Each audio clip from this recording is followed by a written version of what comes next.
What's going on, everyone? So we got news and updates in regards to Zach Lavine. So according to Casey Johnson of NBC Sports Chicago, the market for Lavine is very limited right now. He also added, but I do think this will lead to a Zach Lavine trade.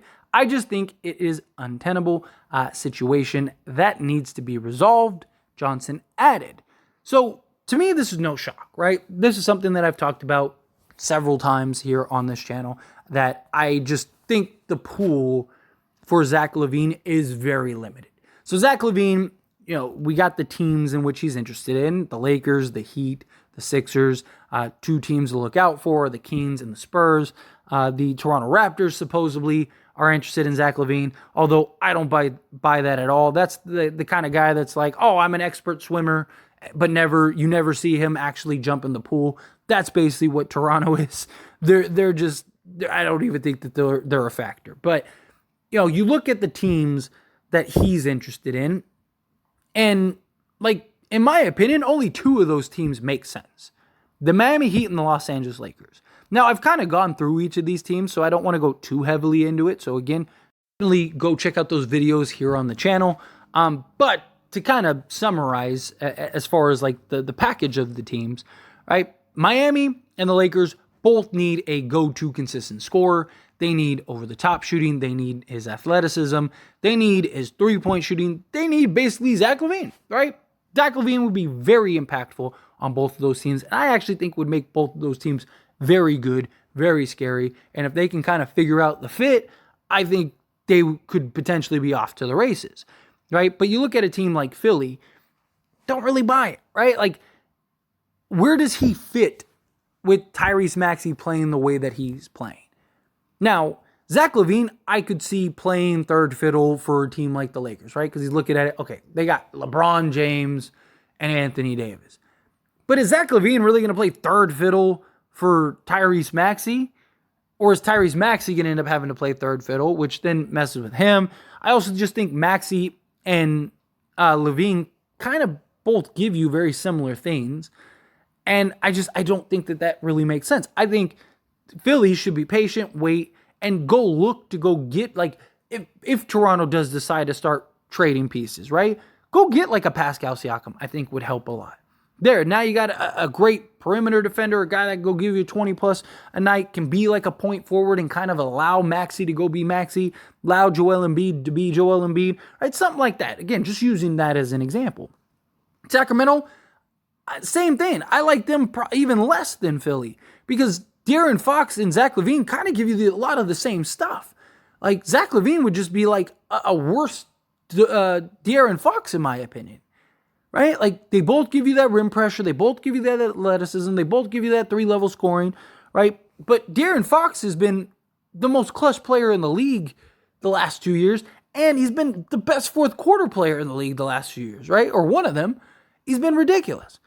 So, and yes, I think Sacramento, they need another piece. They need that other star. But I think they need a perimeter guy, not necessarily another scorer. Sacramento doesn't have problems scoring.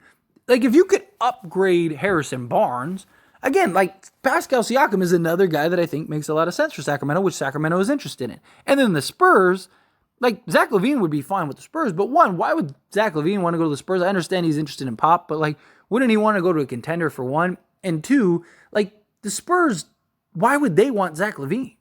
Right? If he was 24, sure. But by the time you're ready to actually jump into contention, Zach Lavine, all he's going to do is, in my opinion, kind of hurt your rebuild process, right? Where you're better off continuing on the track you're on, right? Wait for the right piece, wait for the right, if a Joel Embiid or something like that becomes available, then maybe go get a guy like that, pair next to Wemby, and now you're off the, now you're expediting the rebuild. Again, just an example. So it makes sense that the pool for Zach Lavine is very shallow, that there are very few teams, because also it's his contract. He's making $40 million a year, and he's not a $40 million a year player. He's making superstar money. And don't get me wrong, Zach Lavine is an excellent player. And Zach Lavine, when he is on, he is up there with the best of them. That dude is absolute money. Right? A guy that go give you 50. There's very few guys that can do that. So Zach Lavine is an absolute bucket. but he's not a top 20, 10, 5 player. I don't even think he's a top 25 player. Maybe you can make the argument, sure. But I mean, he's what, like a top 30 player? I look at Zach Lavine and I go, yeah, like, he's a great player, but he's not a $40 million a year guy. And so how many teams are, one, willing to pony up $40 million? And it's not like he's an expiring. No, he's on year 2 of 5 with his new contract. So you're going to take on a lot of salary. You have to give up the assets to go get that, which some teams can't. Like Miami, you got guys like Kyle Lowry, Duncan Robinson, right? You got contracts that you could kind of put together to go and get his salary and then include a bunch of young players and picks and stuff. A team like Philadelphia, they have Tobias Harris's expiring deal. So like they could get there, but again, it's very limited. Outside of those teams, like how many teams can go and trade for Zach Lavine without, selling the farm? I mean, even the Lakers would have to give up something like D'Lo, Rui, and Gabe Vincent just to get to that salary. So it's tough, right? And then how many teams are looking at it as like Zach Lavine makes us that much better? Again, I don't know if Zach Lavine makes Philly better. I don't know if Zach Lavine makes the Kings better. I think Zach Lavine makes the Lakers and the Heat better. So it makes sense that the amount of teams that are actually interested in Zach Lavine are very small. I always thought it would be that way, and I don't think that that's going to change. I mean, no trade for Zach Lavine is happening between now and the trade deadline. Maybe it happens like a week or two before the trade deadline. Maybe you get it like mid-January or end of January, something like that. But most teams can't even start trading guys till, December 15th to January 15th. So nothing's happening between now and then. So I do fully think Zach Lavine will get traded. I am curious to see where he ends up. There's a team like the Knicks that are interested, but based on reports, Zach Lavine isn't interested in the Knicks. However, do a team like the Knicks kind of call his bluff and just go, well, like, what are you going to, you're just not going to play? Like, really? Like look at what like Milwaukee did with Dame, right? Dame's agents going around telling people, or supposedly they said that they didn't, but usually where there's smoke, there's fire. You hear the reports that he's running around telling teams like, hey, if you trade for Dame, he's not going to show up at training camp, he's not going to play, all that stuff. And you saw Milwaukee basically call the bluff and go, okay, if you really are going to do that, good luck to you. And guess what? He showed up, he started playing, and he's playing. Right. So Zach Lavine, same thing. If maybe one of these teams come out of the woodworks that go and say they want him, maybe Toronto really does end up trading for him. I don't know. I doubt it, but maybe. Right. So I definitely think that there will be teams. I just don't think there's going to be a ton of teams because he's not one of those players that fit everywhere.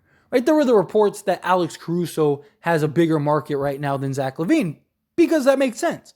He fits on every team in the league. He's one of the best plug-and-play guys in the entire league. He's also only making like just under $10 million a year. So every team in the league could trade for Alex Caruso. Not every team in the league could trade for a $40 million player that isn't even worth $40 million. I'm not saying he's worth of that minimum or anything like that. Like he's worth probably, 25 to 30 million, somewhere in that ballpark. But 40 million, that's a lot. That's a lot of money that a team would have to pony up. It's a lot of money that for a guy that, very, very few teams would be that much better with. So it's going to be interesting. It's going to be interesting to see how it plays out. But anyway, as always, this is a discussion. So I pass a question on to you. Let me know your thoughts and opinions down in the comments below. What do you think? How do you feel about Zach Lavine? Do you think, it makes sense that the pool would be very small, very few teams? Where do you think he ends up? Where do you think he lands? Do you think it's one of the teams that he wants to go to? Do you think it's, some team out of left field like the Knicks or whatever? What team do you think he's the best fit for? Again, I personally think Miami or the Lakers, I think make the most sense for him. I think are the best fits. Personally, I know many of you know I am a Laker fan. I have a Laker channel. Personally, I want to see DeMar DeRozan go to Lakers. So, to be honest, I wouldn't mind seeing Zach Lavine go to the Heat and DeMar DeRozan go to the Lakers. I wouldn't be shocked if it's the opposite, to be honest, but I'd like to see that. But anyway, again, how do you feel? What are your thoughts are? Let me know down in the comments below. That being said, if you haven't liked this video, hit that like button. Helps me out a lot. Lets me know you enjoy these types of videos, and I truly appreciate it. If you're not subscribed to the channel, hit that subscribe button. Turn on the bell notifications. Appreciate you. See you all in the next one.